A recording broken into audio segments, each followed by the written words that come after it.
We've got continuing coverage of a fire tragedy in Youngstown. It was nearly 1 year ago that flames tore through a home along Powers Way.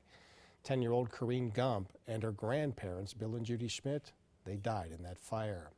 Now, this is a live look tonight at the area where that home once stood. This is a memorial set up in memory of the victims. Now, the tragedy has affected nearly everyone inside this close-knit neighborhood. I've been there a couple times myself. It's touched many people as well across the valley, and especially those who live there. 27 First News Weekend anchor Julie Bursick, she went back there today. She talked with one woman who says she will honor the victims tomorrow. Here's Julie. She's live tonight. She's got more on this story. Yeah, I spent a few hours out here today on Powers Way. This is a busy road. A lot of cars drive by it. I counted at least 5 when they were driving by that stopped and kind of paused. I want to show you what they're stopping to look at. They're looking at this memorial out here, remembering those 3 victims, Corinne, Bill, and Judy. Now, just a few months ago, the house where they lost their lives was once behind this. That's since been demolished.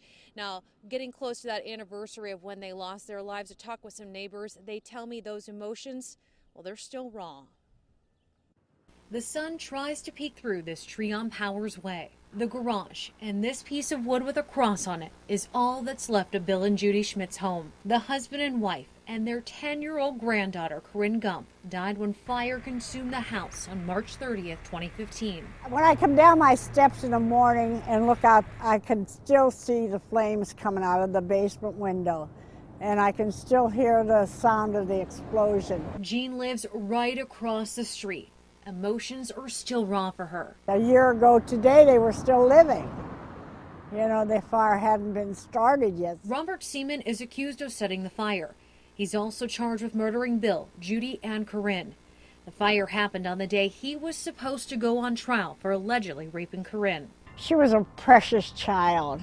A neighbor tells me this sign was put up a few months ago on what would have been Corinne's birthday, and those flowers and crosses put up just a few days ago on Easter.